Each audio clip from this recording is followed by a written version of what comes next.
killing United Healthcare CEO Brian Thompson in a bold shooting that took place outside a Manhattan hotel last week. This report tells you and brings you up to speed with all that has happened in a case that has shaken America, Inc. and the world over. Five-day manhunt, a suspected CEO killer on the loose, and the U.S. on its feet. All of that culminated in the arrest of Luigi Mangione, a 26-year-old from Maryland. Mangione has been charged with the murder of United Healthcare CEO Brian Thompson, who was gunned down in Manhattan, New York on the 4th of December. Mangione was born and raised in the state of Maryland. He grew up in an affluent family and excelled in studies, from being named as the valedictorian in school to getting a bachelor's and master's degree in computer science from an Ivy League college. He fit the profile of a typical success story. But that wasn't to be. When Mangione was arrested, he was carrying a manifesto that speaks against corporate America. He has apologized for his actions in the document, but shockingly said that it had to be done, and these. When the U.S. authorities started their probe, they found a message scrawled on ammunition found at the crime scene. The words deny, defend, and depose were emblazoned on the ammunition, echoing a phrase used by the insurance industry critics. So how was Mangione caught? The biggest lead for the investigators was a CCTV grab of the suspect. Mangione could be seen smiling because he was supposedly flirting with the hostel staffer. Mangione was arrested in Altoona, Pennsylvania on Monday after a tip-off from a McDonald's employee who recognized him from the police appeals. Mangione's arrest has fueled online discourse with hashtags like Free Luigi trending on platforms such as X, Instagram, TikTok, and Reddit. His Instagram account gained thousands of followers as users rally behind him, portraying him as an anti-establishment figure.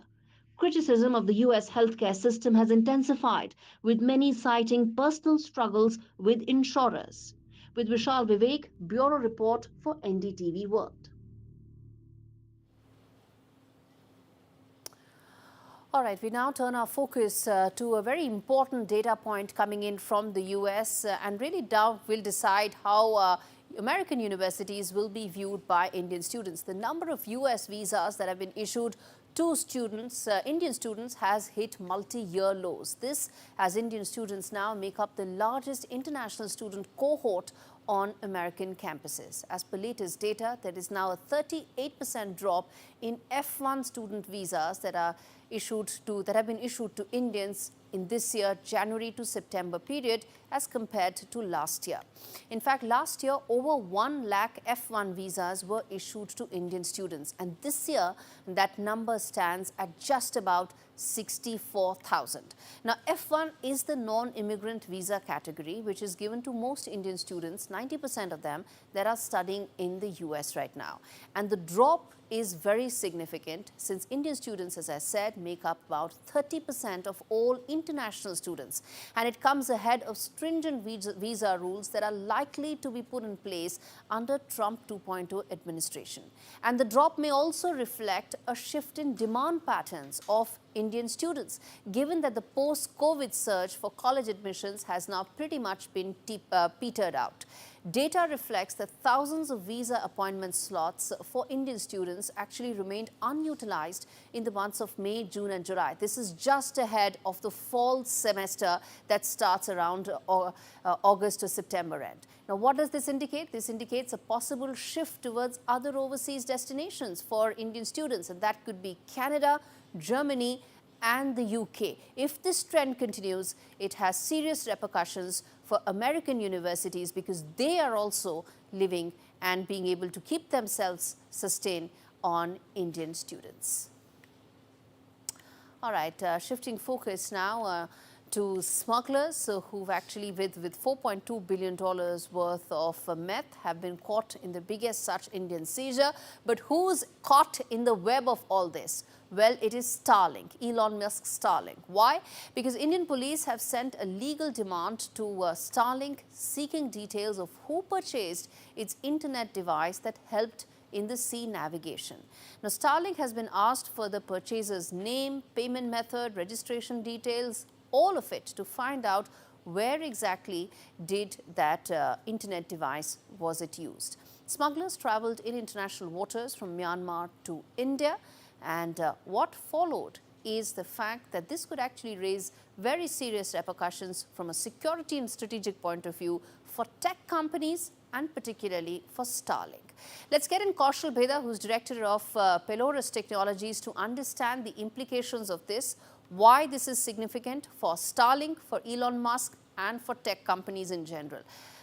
Kaushal, how do you see this demand that has been raised, and the fact that how Indian police now wants to dig deeper into Starlink's dealings when it comes to this particular case, and the ramifications of that for Starlink in general? So, can you hear me well? Yes, I can. Okay, so we know that a Starlink device was found on this boat. A joint operation was carried out, and we had a successful drug bust of 6,000 kgs of meth. Now, our law enforcement agencies have contacted Starlink, and the issue here is that Starlink does not have any permission to provide coverage in India or in our territorial waters, because we have not provided them a license, or the government has not provided them a license to operate here, and nor does it have any gateway with landing rights. And because there is no local gateway here, our law enforcement agencies are not privy to certain information that they would require in terms of lawful interception when somebody uses a satellite modem or a phone for unlawful activities. Information that they can demand under Section 69 of the IT Act or the updated telecom interception rules. So in the case of sat phones, for example, you need special DOT permission to use it in India. So, Kaushal, what does this mean for Starlink's prospects? What does it mean for Starlink's India prospects? They don't have a permission. They want to enter the market. They want to enter this territory. But as things stand right now, there's a case against them for this very specific issue. So Starlink is going to prioritize global connectivity, right? I mean, it's going to leave the enforcement to local authorities. So it's up to, I think for Starlink to operate here, our authorities are going to work with them, and they're going to come to an agreement on how to get the right information that is required by the agencies here. Okay, and Kaushal, then let me ask you this, that is Starlink also going the dark web way?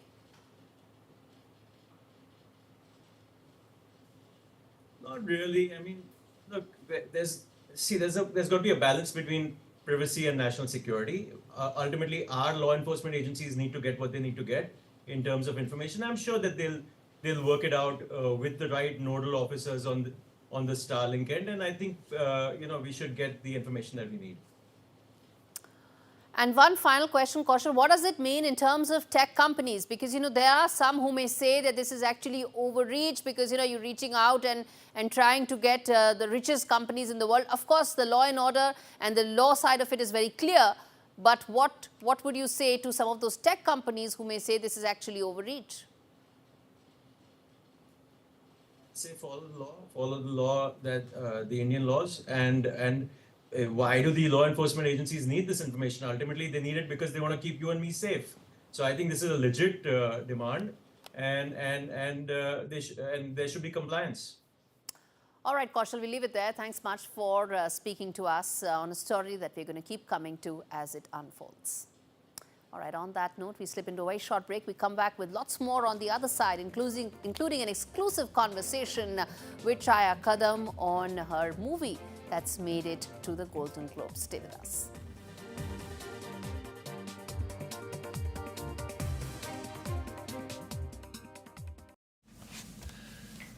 So you want the confidence to hit that high note? Here's how. Get the Harry's trial set. For just $3.95, you'll get our new trim and razor, shave gel and travel cover. With our new razor, even your 8th shave will be as smooth as your first. Its 5 German-engineered blades are our sharpest yet. Now with your newfound confidence, that high note is there for the taking. Harry's. Feel good, fellas. Imagine if every choice you made was the right choice. A dead cert. Like Sun Life's over 50 plan. It's a sure thing. Call or go online today and claim your free gift card. Get your free quote today. This is an urgent winter appeal from Care International. Around the world, conflict and extreme weather have forced women and their families from the safety of their homes. Now they brace themselves for a brutally cold winter without adequate shelter, clothing or heating. الولاد ما نعرف ندفيهم وبرد وصديق يعني نمنا الشتي ما يجينا غطية ما أبوه أطفالنا حفيانين أطفالنا جوعانين. With no home, shelter or way to keep warm, winter is a terrifying time. Help Care work with women when disaster strikes. By donating right now, you could help provide warmth, shelter and supplies to women who urgently need them. Call 0800 144 5550 or go online to give what you can. For women left with nothing, your donation means everything. Please donate today and help women like Rama seek shelter and hope this winter. Thank you. Get sorted for the festive season with EE Broadband. Just $29.99 a month with nothing to pay up front. You'll get our ultra-fast full fiber so they can stream their fave festive songs and game with their mates while you search for the perfect recipe for the in-laws. All powered by BT. And we'll handle the switch for you. It's easier than ever before. No wonder families choose EE. Hurry, ends Thursday. If you're homeless, you're never safe. This Christmas, too many young people, like Kira, will be at risk, right here on our streets. But you could help a young person find safety and begin a new future by sponsoring a room at Centrepoint. It's more than a room. You get real support and training to help you get your life back on track. This Christmas, please search Centrepoint Room online today or call 0808 281 8003 and be the turning point for a young person like Kira. Thank you.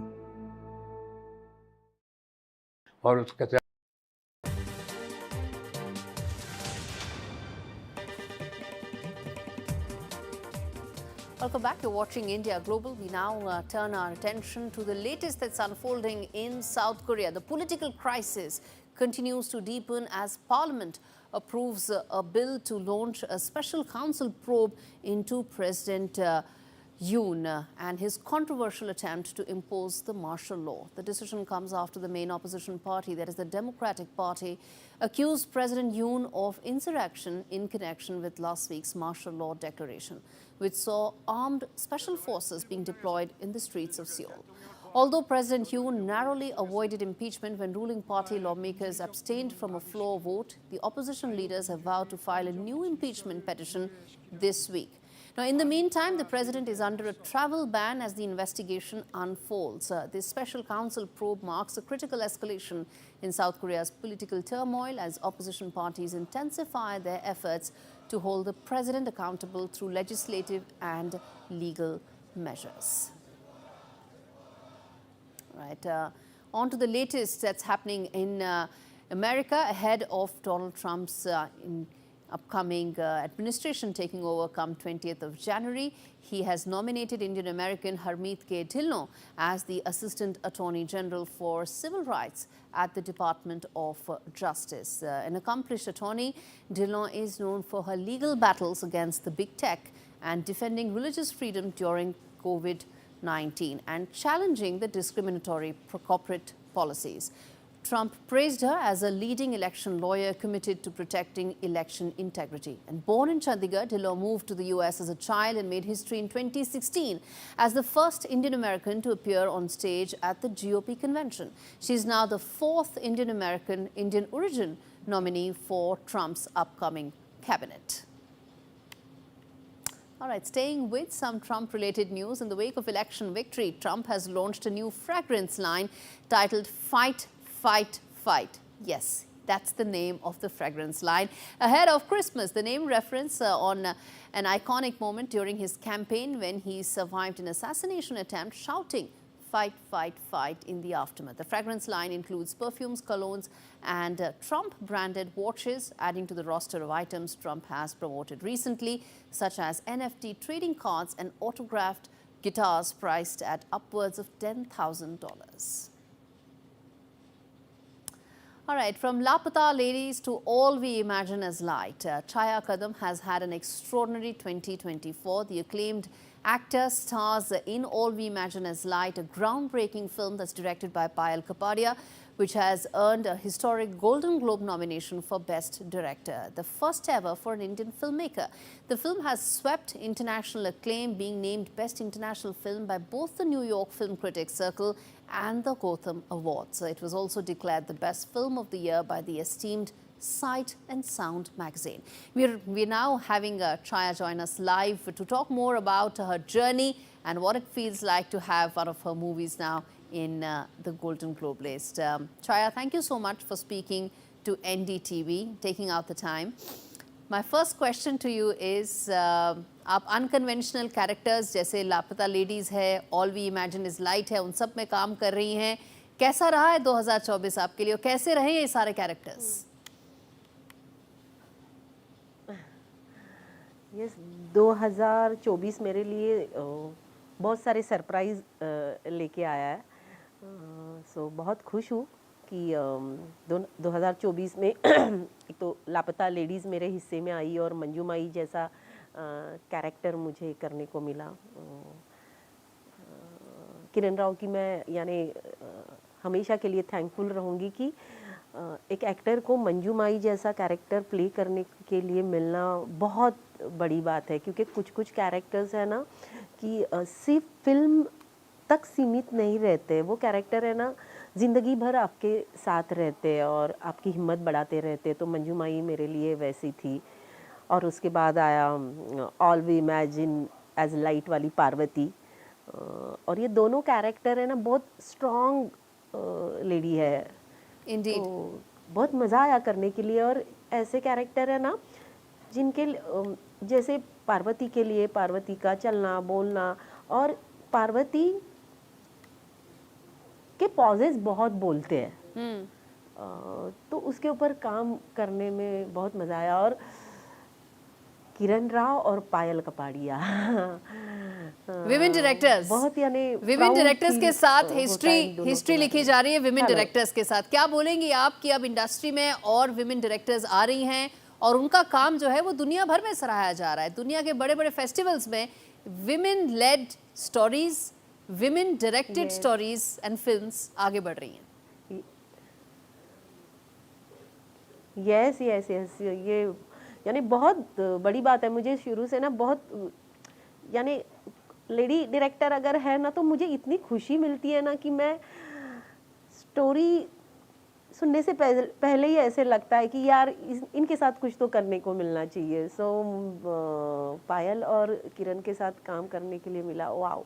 पायल कपाड़िया के साथ काम करना कैसा रहा? फिल्में बनाई नहीं, 2 फिल्में ऐसी बनाई पायल के साथ जी. अरे बहुत ही यानी ना बहुत सालों के बाद इस फिल्म के लिए हम लोग ने जो वर्कशॉप किया था, यानी मेरे लिए वो यानी इतना कुछ सीखने को मिला ना कि वही है जो पॉजेस के साथ खेलने के लिए मिला है ना, वो बहुत ही अलग था. बहुत ही यानी कुछ हम लोग ने जो कुछ 7-8 दिन वर्कशॉप किया, यानी मुंबई को इतनी अच्छी तरीके से समझ के लेना. यस, यानी पार्वती हमेशा मेरे लिए एकदम खास रहेगी. और सेम है वो बस लापता लेडीज जी को लेके. ये बताइए इससे यानी छोटी छोटी बातें कि इंडियन सिनेमा पे, इंडियन फिल्म मेकिंग पे कितना असर पड़ेगा कि ये इतनी बड़े अवार्ड्स में जैसे गोल्डन ग्लोब है उसमें मूवी सिलेक्ट हो गई है, मूवी शॉर्टलिस्ट हो गई है all we imagine as light, उससे इंडियन सिनेमा पे कितना बड़ा असर पड़ेगा, फिल्म मेकिंग पे कितना असर पड़ेगा? देखो इससे ये फर्क पड़ेगा ना, मुझे ऐसे लग रहा है कि बहुत ऐसी ये वैसे देखा जाए तो कमर्शियल फिल्में नहीं, ये बहुत कुछ अलग बताना चाहती है.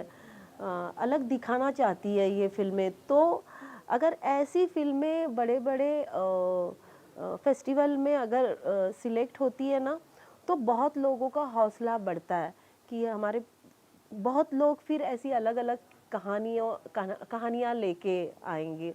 तो मुझे लगता है कि ये बहुत इम्पोर्टेंट है इंडियन सिनेमा के लिए, और बहुत अंदर से ऐसे लगता है कि अगर नॉमिनेशन हुआ है तो हम ऐसे ही नहीं आएंगे, कुछ लेके ही आएंगे।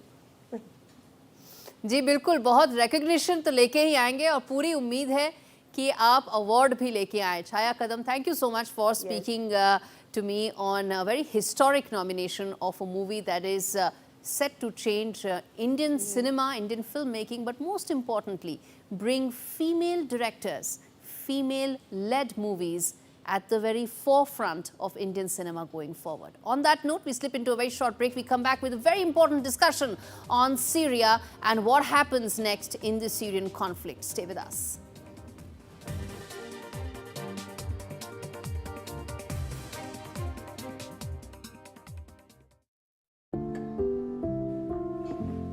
You know, the toughest part of the whole grief, I'll never forget, is when Nan turned to me one time. And she goes, John, I don't know what's happening to me. Those weeks that he came in, with the 3 weeks that I could be his little girl again, nothing I can do will repay Marie Curie for doing that for. The amazing gift that they gave me was, I was there at his last breath. He was there for my first. In the calls, they just listen. She just said, John, just speak. Although people don't like to talk about it, but we're getting older, it has to be done. You start to think about, well, what would I do? Where would I want to leave things? I will give everything back that I can to the hospice that gave me so much, not only in my name, but in Dad's name. Who do I give my assets to?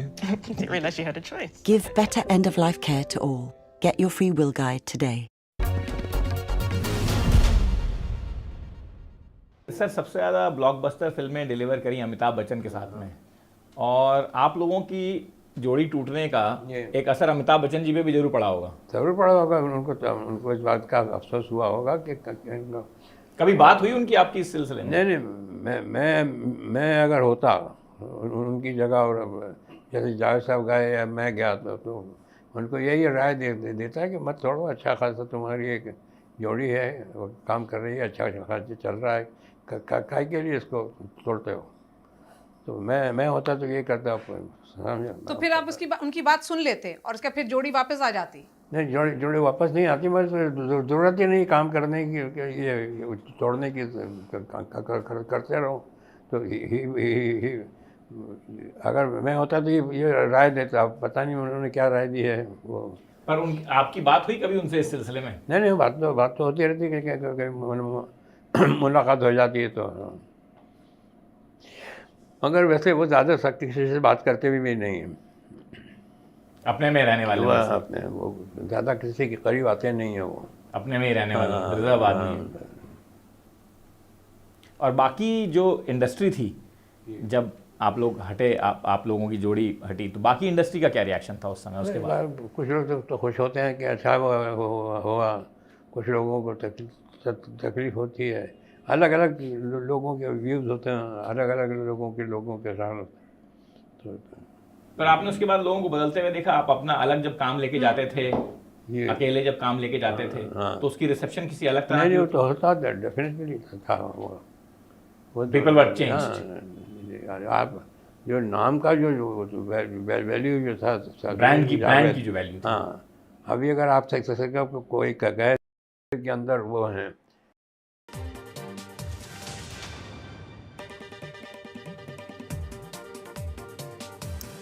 You're watching a special edition of India Global, where we talk about the next step as far as the Syrian conflict is concerned.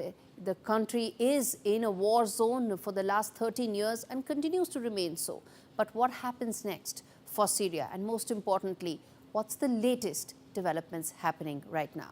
And on your screens are in fact some of those important voices that we're going to keep telling, and that is Abu Muhammad al-Julani, who said that we will offer rewards to anyone who provides information about senior army personnel of the Syrian army.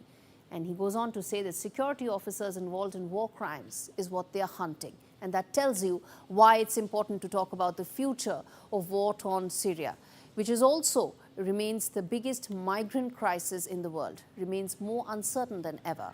And in fact, the terrorist, as I said, Abu Muhammad al-Julani is now hunting and is wanting to get a list of all those who've been involved in the last 13 years' civil war.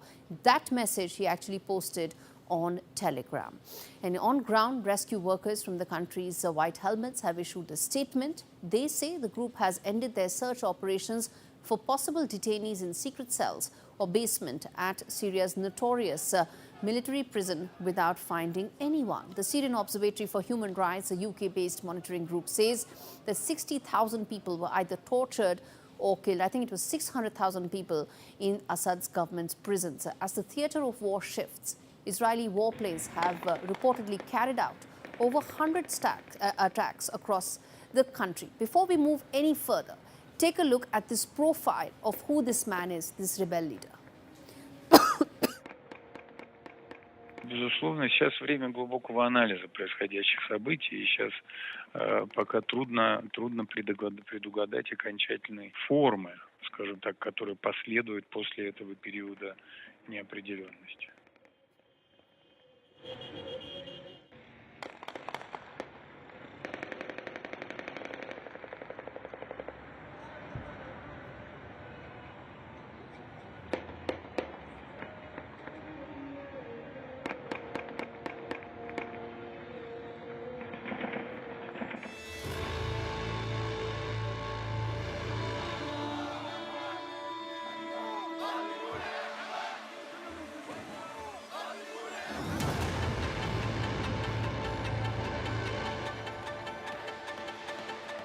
In the fog of Syria's brutal war, one man has been trying to position himself as a symbol of defiance.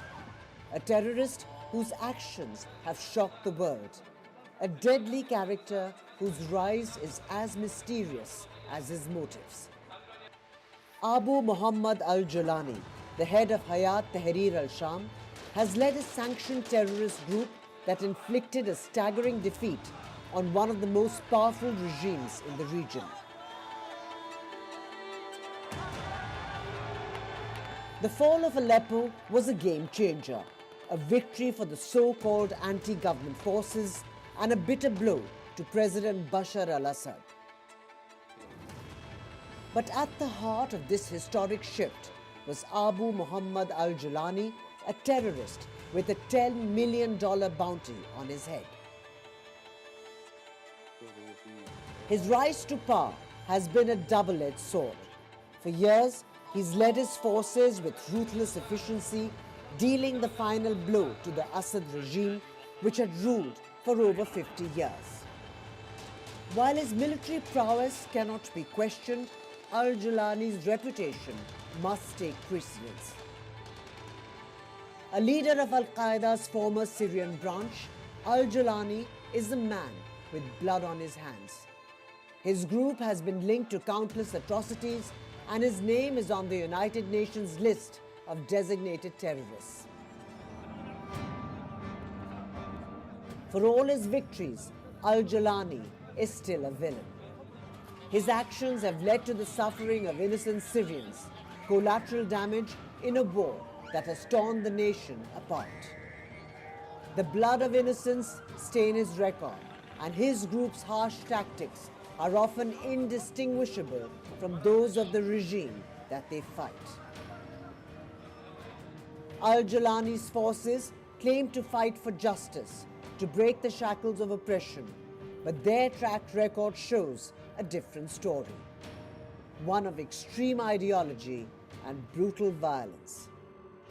With Arjun Samar Mahendran, Bureau Report for NDTV.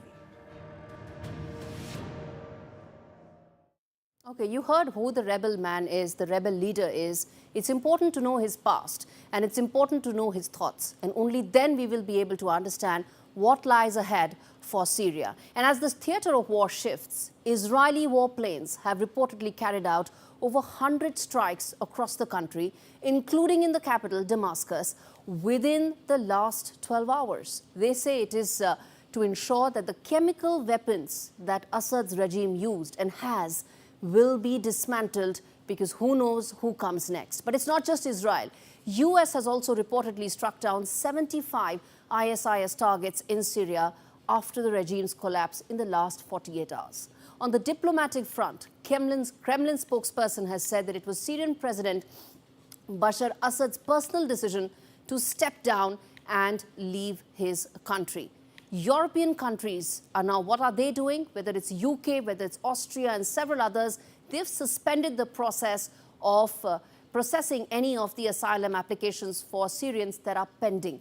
Germany, UK, France, Greece have all said that they will now halt all asylum decisions. The move is to ensure that thousands of Syrians that are there are forced to either, or in fact, ensure that they go back to their country. How that process unfolds remains to be seen, because uncertainty is still in the air. And most importantly, no one knows who will be the next government and what shape it will actually take. It could actually be the biggest migrant crisis in the world. 14 million Syrians have been forced to flee their houses since 2011. And who knows what could be the next wave of migrants and refugees seeking refuge, because what happens next in Syria? As I said, you heard about Abu Muhammad al-Jolani's background, and that could potentially shape the government. We come back after this break. We talk about what could be next for Syria, as the conflict may have stopped, but the uncertainty looms large. Stay with us.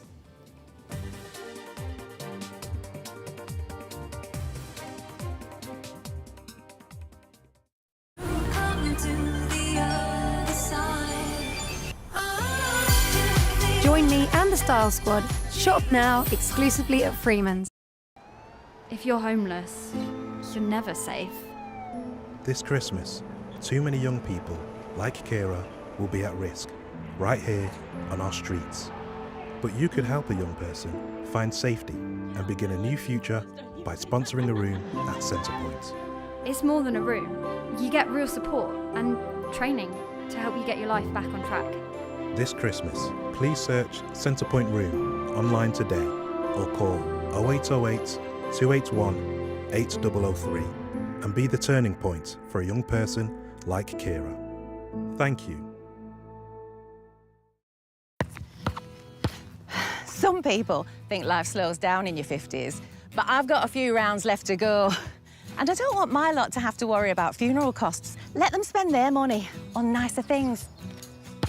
So I decided to learn more about over 50s life insurance from Cover Today. Cover Today are the only over 50s life insurer with no waiting period, unlike other insurers who could make you wait up to 2 years for full cover. With Cover Today, you're fully covered from day one, and you're covered for the whole of your life. Plus, unlike other things in life, the price never goes up. Go online or talk to their friendly UK team in just one phone call. Cover Today are the only over 50s life insurer with no waiting period and no annoying trips to the doctors either. Plus, you get your choice of a £125 gift card. Now I'm with Cover Today, I can get on with something much more interesting. To find out more about Cover Today, call our friendly UK team on 0800 380 0060 or visit covertoday.co.uk. There once was a tree lovingly made to look so real, it created real memories. balsamhill.co.uk. Dealing with my lot means making smart choices. And with our family growing, I want to protect the life we've built. That's why I'm calling Smart Insurance. Hi, I'd like a quick quote, please. OK, you can choose a benefit amount up to £750,000 depending on your age. Brilliant. If you're a UK resident aged 18 to 64, you can apply with just a few health and lifestyle questions. For £250,000 of cover, the price starts at just £14.77 a month. That's less than I thought, and could help my husband pay off the mortgage. With our Smart Family Guarantee and 99% of claims having been paid, you'll have peace of mind. I'll go ahead. You'll also receive a 100% advance in the event of terminal illness and 10% cashback on your first year's premiums. That's the Smart Cashback. Plus, you get your choice of a £125 gift card. Protect the life you've built the smart way. To get a free quote today, call our specialist UK team on 0800 977 5753 or visit smartinsurance.co.uk. Bombay के अंदर वो हैं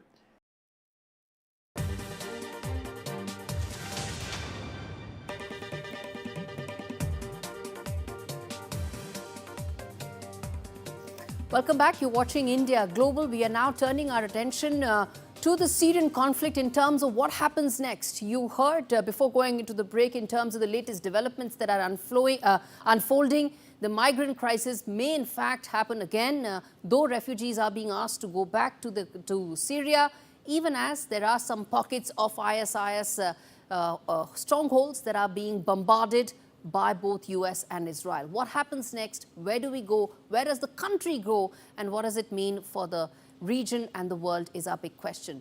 Dr. Omer Anas joins us from Ankara to talk more on this. Professor Andrew Latham, he's joining us from Minnesota, and Dr. Awad from New Delhi. He's a Syrian on the show and best placed to talk about what's happening right now. Though, of course, Dr. Omer, let me start with you, given the fact that Turkey is pretty much at the center of what's unfolding right now in Syria, and by all accounts, it's a great positive for President Erdogan right now. How do you think, and how much do you think Turkey will play a role in shaping Syria from here on? Let me begin by saying that it is not one of the best scenarios which Turkey was expecting. If you follow the news of the last 6 months, in July 24, President Erdogan especially invited President Bashar al-Assad to visit Ankara and to speak about the normalization process between Turkey and Syria, and especially the status of the future of refugees. And these things were supposed to be sorted out between the two presidents. But on the second day, President Assad rejected the offer. And then again, in the Astana meeting on 12th of November, again, President Erdogan said that he is still hopeful that President Assad will be positive about the meeting. However, I think that there were certain developments. Dr. Anas, are you saying that the rebels who are backed by Turkey right now and are set to form the government with the full support of Ankara is not an outcome that works well for Mr. Erdogan, both politically and in terms of a one-upmanship game in the region? Of course, it will be very much favorable for Turkey.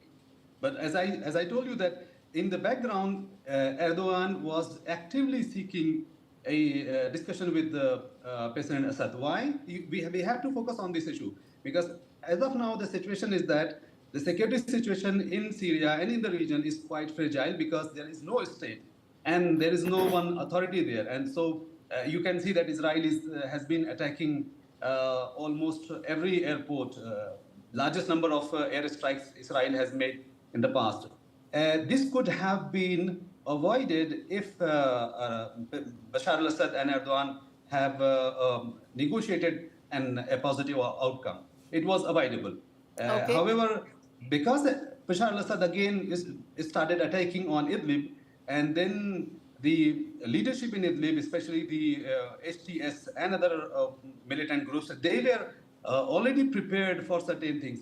Let me also add this point. At this point, you know, the state which Assad was controlling, it was like a dead body. It was shallow because there was no political reform. And that is why, without much military effort... Okay, so you are hopeful that there will be political reform with the government that will come over. I have my doubts there, and that's the reason why I played out that profile of the rebel leader first, so that our viewers also know the background of the man and the Al-Qaeda thought process which has birthed his entire movement. Professor Andrew, let me ask you this. I have only 3 major questions to ask in the discussion. One is about the people, what happens to them. Secondly, how skeptical should we be about the fact that will Syria then become another Afghanistan? Because you have people with Al-Qaeda thought process taking over. And the third and the most important question also is what happens to the entire region? And that's exactly what I'm going to ask you, but one by one. In your assessment, is Syria set to be the next Afghanistan? Potentially, it could be. We could have, and we've had state failure there for a long time, but it could descend into chaos. There are two narratives about Jolani, of course, one of which is that over the decades he has evolved and he's no longer a jihadist, an Islamist, and he's more of a technocrat, a state builder, a statesman, in fact. And he's been promulgating that. I think it's a myth, personally. But it's plausible, I suppose. And the other narrative, though, is that this is all just tactical. He's making noises about being accommodating to the Druze and the Alawites and the Christians because he knows in the short term he needs stability. And saying those words might help him get the stability he needs to build the state he wants. And that state may well be it might be a failed project, in which case we have Afghanistan. Well, two versions of Afghanistan, one of which was the failed state under the United States, and the other one is the successful state, in a sense, of the Taliban-dominated state today. And we might see, might hear an echo of that in Syria. Exactly. It remains to be seen. I'm pessimistic, to be honest. I'll tell you what, Professor Andrew, there's a saying in India, there's a saying in Hindi, which says that an elephant has two sets of teeth. One is the expensive ivory ones, which he shows to the world, and the ones with which he actually eats. And that's exactly what it could be here in the case of Abu al-Jolani as well.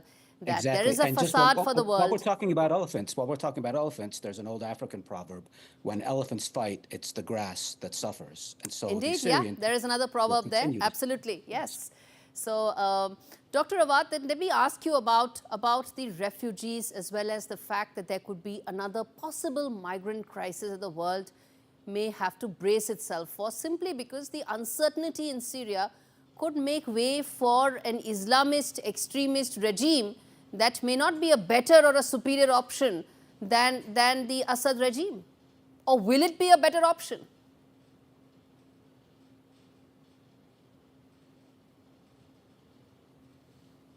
Okay, you have to unmute yourself, sir. I'm sorry. I think every wise man in Syria and a reasonable educated person is thinking of leaving Syria because they know that these forces, 70% of them, they are not Syrian, by the way. They're all Uzbek, Tajik, Kurd, they are Turk, they are from the northern Marrakesh, they're all Al-Qaeda. And HTS stands for Hayat Tahrir al-Sham, which was Al-Qaeda, which is affiliated to ISIS. And we all know that Julani was promoted in Iraq to Amir, to a prince, because he killed enough Iraqis that he got that rank of being an Amir. So therefore, to change the skin of the snake, we don't think that Syria is going to be a better place. And especially with these people who have thrown out their passport from Igor and all, sold it at the retail price in Idlib, are willing to go back. They came to make a Khalifa. They came to make an Imarat of Taliban, of Al-Qaeda, revival of Al-Qaeda. So I don't want to blame anybody but the Syrian people and even the Syrian government, who have given the opportunities to have a sleeping cell inside Syria, to have the people of Syria suffer and give that chance and advantage to the opposition and to vested interest nation to intervene in the Syrian affairs. And there was the mishap. Dr. Anas, let me ask you this, that the role of global powers in the last 13, 14 years has pretty much been the core reason why Syria is where it is. Whether you take Russia, whether you take Iran, and now many are saying whether you take Turkey, because that is what is now going to shape the country. In your assessment, how do you see the Syrian crisis right now being used by Erdogan or by Turkey and those rebel forces that are being supported by Turkey? What, according to you, could be the top 2 or 3 outcomes from a Turkish point of view of how things are unfolding? The topmost priority for 4 million Syrian refugees to safe places in safe cities. So to maintain stability and peace in Aleppo, in Hama, in Homs, in Damascus, in other major cities is and will be the top priority of Turkey, because they have huge economic pressure because of these 4 million refugees, and there's a lot of domestic political pressure on Erdogan. So I think that this is one of the most important things which Turkey is going to do.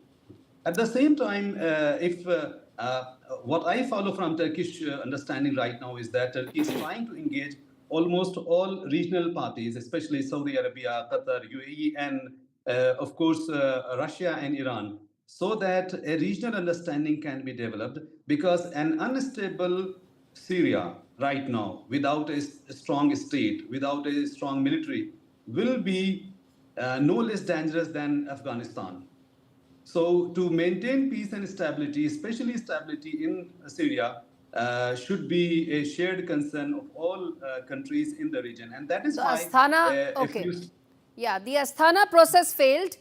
And now what you're saying is another such round of talks should happen. Essentially, Professor Andrew, foreign powers will continue to be relevant and drive Syria going forward, which has been one of its curses, is probably another reason why they should stay right now and drive the future. Yes, unfortunately for the Syrian people, Syria has become a playground or a battleground, as it were, for great powers vying for dominance in the region. And I would say that Turkey is the winner in that game. The losers are obviously Iran, the axis of resistance, the ring of fire, all of that. It's totally broken. And that might have consequences in terms of nuclear proliferation, but that's for a different show. Russia's clearly a loser. They're probably going to lose those two bases. And if they lose that air base, they lose a vital link to their African efforts, geopolitical efforts. So that's a problem as well. They also get, the route to Black Sea may also get impacted because they need to have Turkey on their side to cross that Bosphorus Sea area. And secondly, in the Eastern Mediterranean region, Russia will actually have no presence when it comes to NATO.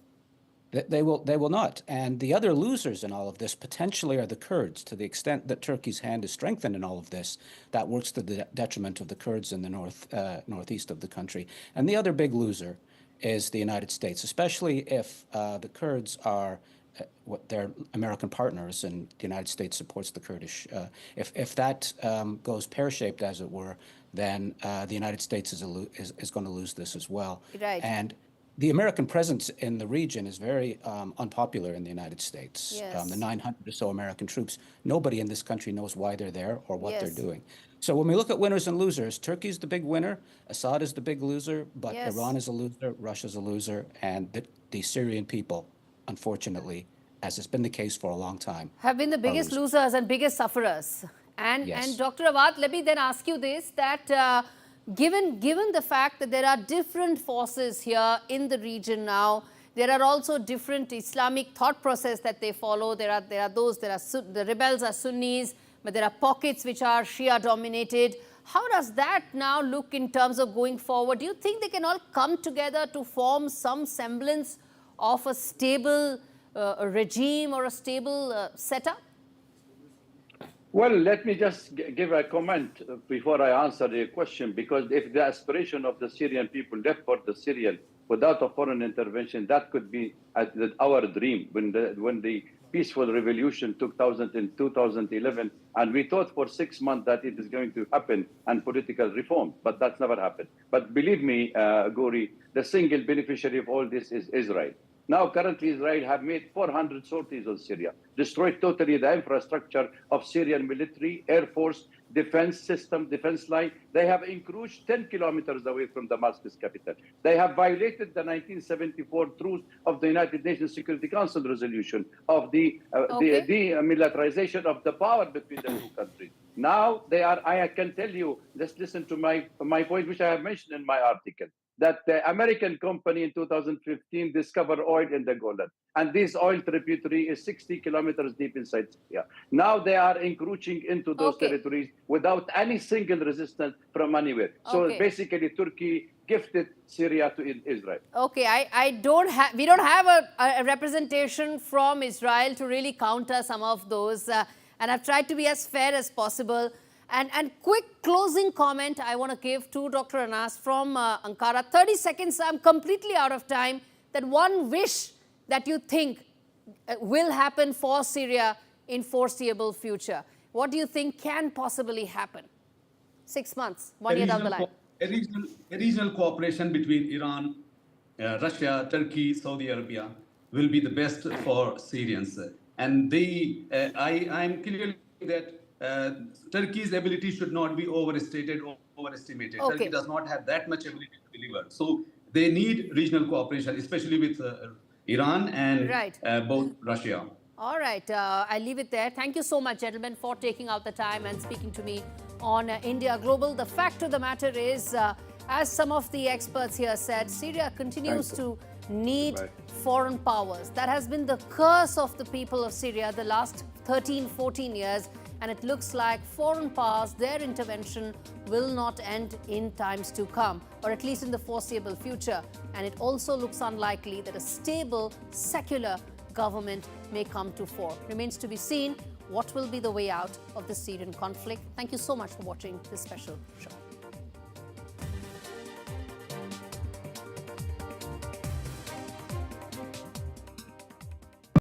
Rebecca always had what it takes to run her own business. But without the money she needed to get started, she was struggling to provide for her children. Her family believed in her friends believed in her, and thankfully someone like you believed in her too, when they gave Rebecca a small loan through Lend With Care to help her grow her business. I used to struggle so much, especially like paying my children's school fees. But after the loan, I was able even to buy uniforms, to buy books, and it's now not a struggle. Lend With Care is a unique way to support people in low-income countries to work themselves out of poverty. You can lend to entrepreneurs all over the world, and when your loan is repaid, you can lend again. It felt great to be able to support my entrepreneur, Maria, to start her own business. I always believed that she would succeed.